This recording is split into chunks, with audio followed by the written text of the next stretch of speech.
안녕하세요. 30대 중반의 결혼 3년 차에 아기는 아직인 신혼입니다. 살다 보면 참 별의별 일을 다 겪는다고 하지만 저 역시 제가 이런 일을 겪을 거라고는 상상을 못해서 그런지 마음이 무겁기도 하고 여러 감정들이 교차했어요. 제가 겪은 일들을 가까운 지인들에게 말해줬을 때 반응은 그야말로 욕이 여기저기서 튀어나오는 수준이었죠. 그랬던 제 사연을 구독자분들에게 한번 공유를 해드려 볼게요. 저랑 남편의 연애를 10년 정도 했었습니다. 올해도 참 즐겁고 예뻤던 그 시절을 만나서 내내 연애를 했었죠. 남편과는 같은 대학을 다니게 되었고 대학교 CC를 하며 자연스레 10년간 연애를 했어요. 중간에 헤어진 적은 물론 있었고 딱 2번 헤어졌는데 첫 번째 이별은 남편이 군대를 갔다 오고 제대를 했을 때였습니다. 이때 저는 이미 회사 생활을 하고 있었고 신입이라 눈칫밥은 먹으며 참 힘들었을 시기였죠. 그러나 남편은 이제 막 사회물을 먹으니 놀기 바빴던 시절이었습니다.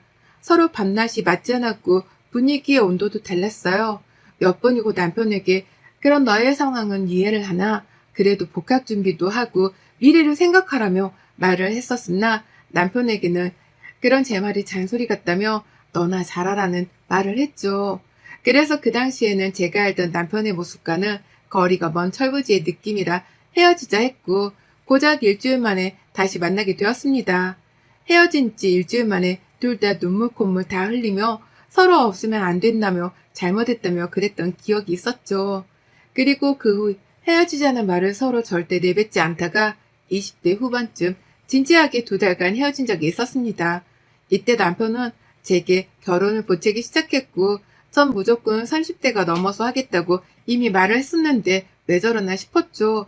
한두 번도 아니고 자꾸만 만날 때마다 그러니 그것도 스트레스로 다가왔고 진지하게 몇 번이고 대화를 한 끝에 남편은 사실 30이 되기 전에 결혼이 하고 싶다고 하더군요.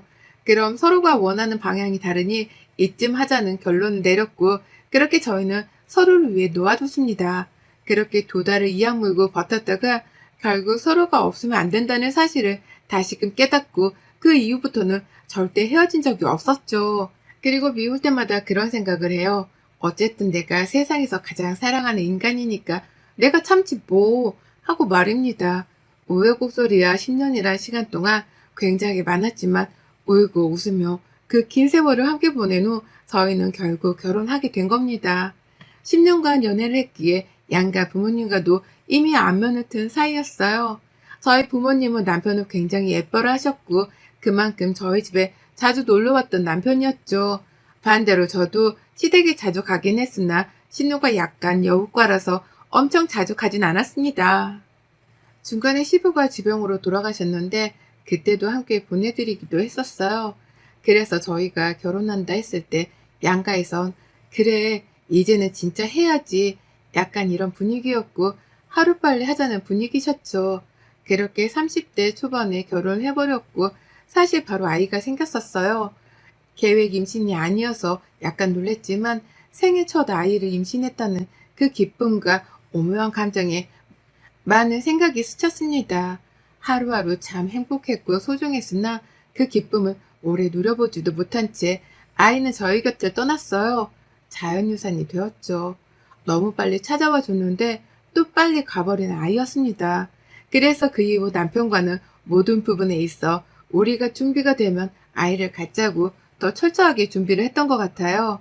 저희 부부는 딱 2년에서 3년 정도는 우리도 여유를 즐기고 누리고 돈도 더 모으고 건강도 회복하면서 지내다 임신을 해보자고 했었죠.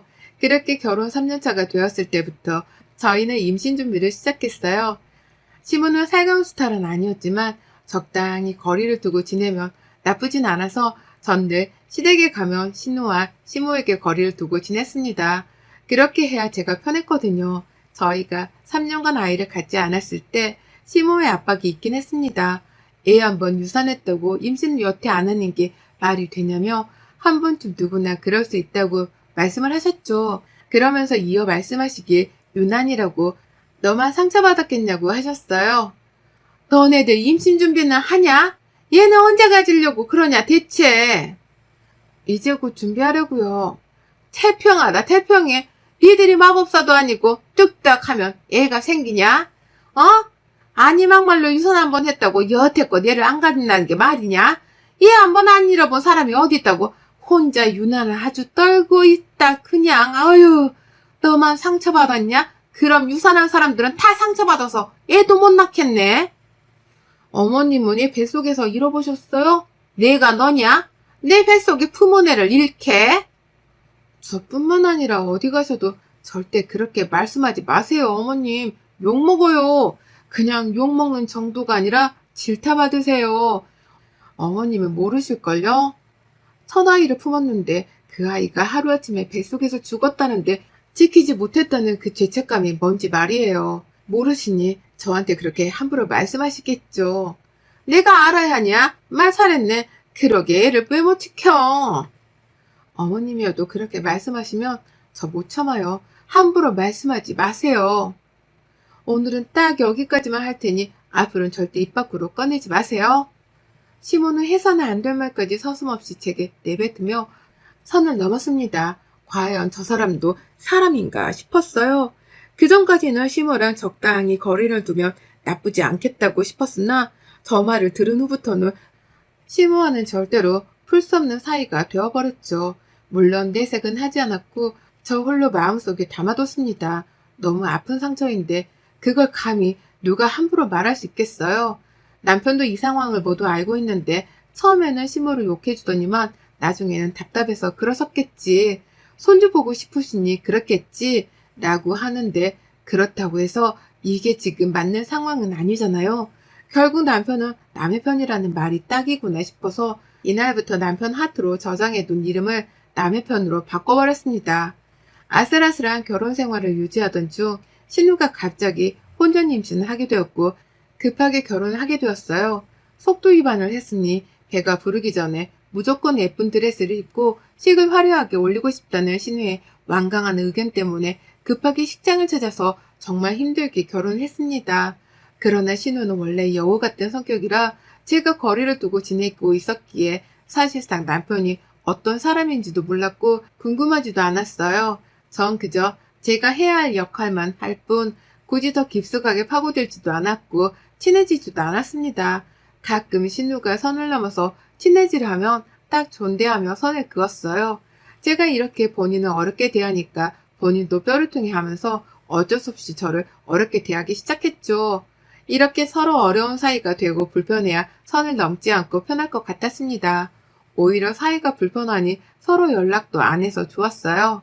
그렇게 신우는 결혼을 했고 이후에 들은 소식으로는 하나가 아니라 둘인 쌍둥이를 임신한 거라는 얘기에 축하할 일이지만 정말 힘들겠다 싶었죠. 그러던 어느 날 결혼한 지 한두 달쯤 되었을 때 갑자기 밤에 신우에게 전화가 왔습니다. 저희가 평소에도 연락을 잘 안 하는 사이라서 굉장히 당황스러웠어요. 받을까 말까 고민을 하다가 뭔 일이 있어서 했겠지 싶어서 전화를 받았습니다. 여보세요? 새언니 저예요. 혹시 지금 언니는 집 앞으로 가면 잠깐 만날 수 있어요? 신우는 잔뜩 울먹이는 목소리로 부들부들 떨며 제게 말을 했죠. 이럴 사람이 아니라서 놀랐습니다. 집이 먼 거리는 아니었기에 알겠다고 했고 그렇게 신우랑 집 앞 카페에서 만나서 얘기를 했어요. 언니 미안해요. 늦은 시간에 갑자기 전화해서. 아니에요 아가씨. 뭐 무슨 일이에요? 언니 진짜 못 살겠어요. 벌써 못 살겠으면 어떡해요? 우리 둥이들은 아직 태어나지도 않았는데. 신우는 오열을 했고 한참 오열을 한 후에야 이유를 들을 수 있었습니다. 신우 남편은 원래 효심이 지극한 사람이고 본인 집이 경제적 지분을 아낌없이 하는 사람이었다고 해요. 그런데 결혼을 하자마자 신우와 한마디 상의도 없이 허락 없이 대출까지 받아서 4천만 원을 본인 집에 해줬다는 겁니다. 이 사실을 안 신우가 분노해서 무슨 일인지 말을 해주고 상의를 하고 결정해야지 우리가 부부이고 애기들도 곧 태어나는데 빚이 생기면 어쩌냐고 막 뭐라고 했다는 거죠. 그랬더니 신우 남편이 그랬대요. 그렇게 열받고 분하면 너도 네 능력껏 대출받아서 너네 친정집에 4천만 원 해드리면 될 거 아니냐며 내 대출은 내가 갚을 거니까 걱정 말라고 그런 식으로 싸우자는 식의 말투를 일관한 거죠. 그러다 보니 서로 감정이 격해졌고 미친 듯이 싸우게 된 겁니다. 신우는 본인이 임신 중이고 결혼한 지 얼마 안 된 상황에 이런 일이 생긴 게 말도 안 된다며 너무 충격이라고 엉엉 울었죠. 거기다 신우 남편이 점점 본색이 나오는 것 같다면서 사람이 변해도 너무 변해서 다른 사람과 사는 기분이라고 했습니다. 보아하니 신우 편을 들어주고 싶지는 않았으나 신우 남편이 조금 욕먹을 만한 부분들이 분명하게 있긴 했죠. 그러나 신우 편을 들어주진 않았고 현명하게 잘 해결해 볼 수 있도록 해봐라. 애가 하나도 아니고 둘인데 막말로 이혼하고 그 어린애 둘을 혼자 어떻게 키울 거냐며 현실적인 얘기를 해줘 버렸어요. 이 사건은 시작이 불과했죠. 이후부터 신우는 지옥 같은 나날을 보내야만 했죠. 나름 여우같이 공주처럼 살았던 신우는 돈에 쪼들리고 남편과 매일같이 싸우며 애들의 치여 사는 꼴이 되었습니다.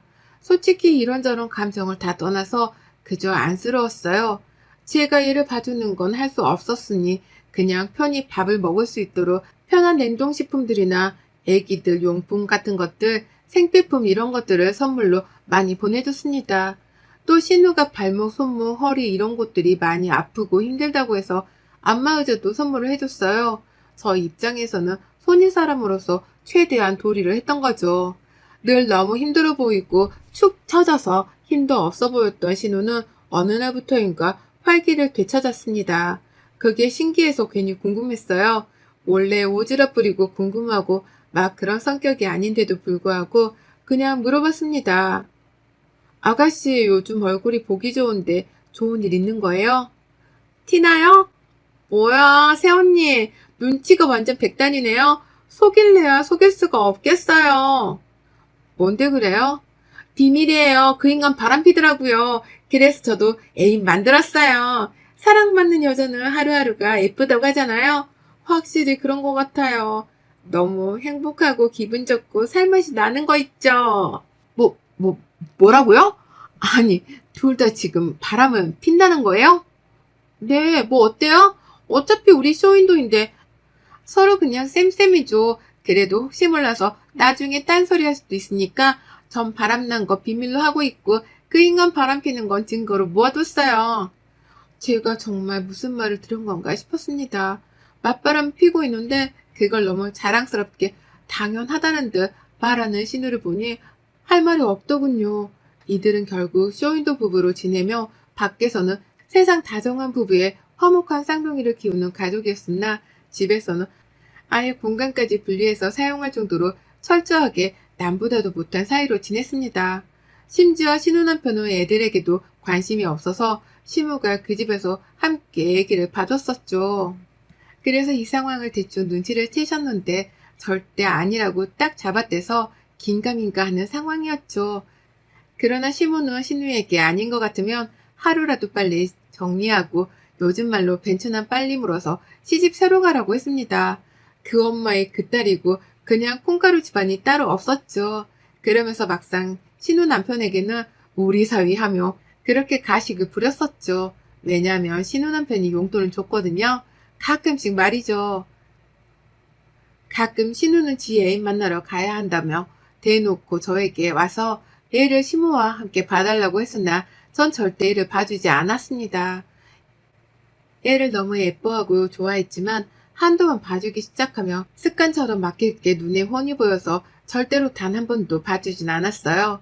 더 웃긴 건 시무가 다 같이 가족여행에 그렇게 가고 싶다며 노래를 불렀고 불안불안했는데 결국 제주도로 떠나게 되었습니다. 꿈만 같은 여름휴가를 시댁 식구들과 보낼 생각을 하니 너무 싫었지만 어쩔 수 없었죠. 결국 저희 부부 시모, 신우네 부부와 35개월 쌍둥이들을 데리고 가게 되었습니다.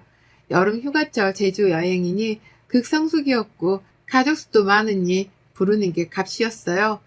돈이 상상 이상으로 들었고 당연히 신우네랑 저희랑 반반 계산을 하는 게 맞다고 생각을 해서 저는 수고로워도 쑥스러운 계획 일정을 세우고 나서 신우에게 공유를 했습니다. 신우네 애기들을 보니까요. 그러면서 자연스레 금액도 말했죠. 일정은 그렇게 하는 게 애기들도 어머님도 무리가 없을 것 같은데 어때요? 괜찮아요? 네, 좋네요. 언니, 찾느라 고생하셨겠다. 그럼 그렇게 하는 걸로 하고 대충 다 계산했을 때 금액도 보냈어요. 우선은 그 정도로 생각해두고 한쪽에서 카드로 다 긁고 마지막에 다른 쪽에서 반절은 이체를 해주는 게 좋을 것 같은데 저희는 상관없으니까 아가씨네가 편한 걸 선택해줘요. 이체가 편한지 카드가 편한지. 네? 아니 오빠네 언니가 있는데 이걸 똑같이 반을 내자고요? 밥이라도 더 사야 하는 게 맞지 않나? 저희 집은 쌍둥이까지 키우고 둘은 애도 없이 부부 둘이 맞벌이하면 돈도 더 벌잖아요. 그걸 떠나서 이 여행은 어머님을 위한 가족여행이면 당연히 반반으로 계산해야죠. 한두 푼도 아니고 지금 성수기라 저희도 부담스러워요. 언니가 부담스러우면 전 더 부담스럽죠. 아가씨 여행 갈 때 공동경비는 당연히 반반 부담해야죠. 그리고 어련히 알아서 그 외 비용들은 저희가 낼 게 있음 내지 않겠어요? 근데 처음부터 못 내겠다는 식이면 여행 못 가죠. 신혼의 애초부터 돈을 못 내겠다는 식으로 뻔뻔하게 나왔습니다. 논리가 너무 열받던 게 저희가 언니고 오빠이니 돈을 더 내야지 왜 동생인 본인들이 똑같이 내야 하는 논리였어요. 심지어 신용카드는 한도도 초과일 것 같고 계좌 이체는 현금도 없다면서 어쩌라는 거냐고 되려 따져 묻길래 그랬습니다. 그럼 무슨 생각으로 제주 여행을 가자고 했냐고 돈도 없으면서 왜 가자고 했냐고 저 역시 따졌고 결국 언성이 조금 높아졌죠. 그러자 신우는 쪼르르 시모에게 달려가 고자질을 했죠. 예, 상의한테 들었다. 아니 여행 한번 가는데 윗사람이 돈 좀 더 내는 게 어렵냐? 막말로 걔네들은 애들 보느라 제대로 먹지도 못하고 놀지도 못할 텐데 똑같이 내면 억울하지. 어머님, 무슨 그런 논리가 다 있어요? 그럼 아예 각자 내는 게 편하겠네요. 너 돈으로 그러는 거 더럽고 치사한 거다. 아니? 어머님, 그렇게 말씀하지 마세요. 애초에 너무 당연한 걸로 이렇게까지 하시는 어머님이랑 아가씨가 이해가 안 가요, 저는. 그럼 처음부터 그냥 저희 돈으로 여행 가고 싶다고 하시지도 그러셨어요? 굉장히 당황스럽네요. 윗사람이라고 늘 만날 때마다 뭐 할 때마다 계산은 저희 보고 하라고 뒤로 다 빠지면서 여행까지도 그렇게 해야 해요? 결국 시무랑도 한바탕 했고 남의 편은 이 소식을 듣고는 오히려 제게 그냥 우리가 낸다고 하지 뭐하러 싸웠냐며 막 뭐라고 하는 겁니다. 그냥 우리가 낸다고 하지 뭘 또 엄마랑까지 싸우고 그러냐 어? 첫 가족여행인데 그러고 싶디? 몇백이 드는데 그걸 감당할 능력이 있고? 있으면 그렇게 해봐 어디. 능력도 없으면서 큰 소리만 칠 줄 알지? 나라고 뭐 시원하게 그냥 저희가 낼게요 이 말 안 하고 싶었겠니? 주제 파악이나 하고 말해. 분수같이 입만 살아서는 아유. 말 다 했어? 시끄러. 입이나 다물고 있어. 이리저리 니네 가족들한테 욕만 먹고. 아, 안 그래도 열받아 죽겠으니까 보태지 말고. 남편과도 대판 싸우고 그냥 여행은 파토내고 싶었어요. 그러나 시모는 이 와중에도 제주 여행을 꼭 가야 한다고 신신당부를 했고 결국 신우가 전화가 왔죠. 사과를 하는 듯 했으나 사과 한마디는 제대로 하지 않은 채 말을 하는 게 참 웃겼습니다. 이체를 할 테니 그냥 가자고 그토록 원하시는데 그냥 좋게 가자고 했죠. 그래서 알겠다고 했고 결국 제주로 떠났습니다. 그러나 제주에 가서 내내 신우는 저 들으라는 식으로 말끝마다 비싼 여행이니까 뽕 뽑아야 한다고 말을 했고 비싼 거니 남기지 말아라. 비싼 경치이니 보고 또 봐라. 비싼 여행이니 잠도 자지 말아라. 등등의 말을 하며 불편하게 했죠. 안 그래도 쌍둥이들과의 여행이 쉽지 않아서 힘겨웠는데 신우까지 절에서 처음으로 제주 여행이 불행했습니다. 심지어는 애들을 시모에게 맡겨두고 지 애인과 통화를 한다며 멀리까지 가서 전화나 붙들고 있는데 진짜 사람이 맞나 싶었어요. 더위에 지쳐 어른들도 힘든데 애기들은 울고불고 난리도 아니었고 그저 여행이 아닌 극기훈련을 다녀온 수준이었습니다. 겨우 다녀온 제주 이후로는 절대 시댁과의 여행은 죽어도 가지 않겠다고 다짐했죠. 그 이후에도 밥을 먹거나 뭔가를 계산할 때 슬쩍 뒤로 싹 빠지며 저희 부부에게 계산을 하라는 신용을 보일 때마다 그냥 못 이기는 척 여태껏 계산을 했으나 이제는 그러지 않았어요. 또 저희가 해요? 라고 대놓고 물었고 멋쩍은 듯 저희가 할까요? 라고 하면 좀 해야죠. 라고 받아쳐버렸죠. 본인들은 애도 키우고 저희는 애도 없는 맞벌이라고 돈도 많으니 더 쓰라는 식으로 말을 했는데 그게 무슨 논리예요? 그러던 중 결정적인 사건이 발생했어요. 제가 미니쿠퍼를 사기 위해 예전부터 돈을 모으고 있었고 드디어 살 수 있게 되어 내돈내산으로 차를 할부 없이 뽑았습니다. 제게는 드림카였고 꼬박 몇 년간 모은 돈이라 의미가 컸죠. 그런데 제가 이 차를 산 걸 알고 시무와 신우는 뒤집어졌습니다. 시댁에 돈 쓰는 건 그렇게 아까워서 이론도 반으로 나누는 애가 그렇게 비싼 차를 할부도 없이 산 거냐면서 난리가 났죠. 본인 아들은 소나타를 끌고 다니는데 왜 너는 좋은 차를 끌고 다니냐면서 막 뭐라고 하는데 제가 제 돈 모아서 산 건데 욕먹을 일인가 싶었습니다. 겨우 참고 있는데 절 볼 때마다 돈도 많은 니가 계산해라. 새언니가 해요. 돈 많은 거 아닌가? 라며 비꼬기 시작했고 남편까지 옆에서 거들면서 맞아. 알부자잖아 당신. 이라고 하는데 드디어 제가 폭발했습니다. 시댁 지하주차장으로 시댁 것들과 남편의 신우 남편까지 모두 불렀고 제 차를 타고 내렸어요. 미니쿠퍼 실컷 구경들 하세요. 이렇게 좋은 차 처음 보시죠? 그래서 그렇게들 촌티나게 난리친 거 아닌가? 근데 여기서 제가 이 차 사는데 1,000원 한 장 보태준 사람 있나? 없으면서 왜들 그렇게 난리야? 어? 대체 이 차가 뭐라고 그렇게들 난리냐고. 수준 떨어져서 상종하고 싶지도 않네. 어떻게든 빌붙고만 살려고 하고 남의 지갑 열어서 얻어먹으려고만 하니 발전도 없고 내내 거지 같은 인생 사는 거야 당신들은. 알아? 오늘 미니쿠퍼 스티커 보고 다른 곳 가서는 촌티나게 대놓고 시세 맞는 거 아니야. 알겠니? 이 시대 것들아. 당신 미쳤어? 네가 너 같은 남편의 니네 부모의 동생 같은 시댁 것들 두고 살아봐. 제정신으로 사라지나. 아우 3년을 버틴 내가 대단하지. 진심인데 이제 너랑 나랑 딱 여기까지 하자. 찌질하고 궁상 맞아서 니네 가족들이랑 1분 1초도 상종 못하겠거든. 그니까 제발 좀 니네 가족들이랑 같이 내 눈앞에서 꺼져줄래? 그렇게 이혼했고 돌싱녀가 되었네요. 어쩌면 저 시점엔 내돈내산으로 차를 사지 않겠다면 이제껏 참으며 살고 있었을지도 몰랐을 텐데 정말 잘했지 싶은 거 있죠. 여러분의 생각은 댓글로 남겨주세요. 오늘 또 시청해주셔서 정말 감사합니다.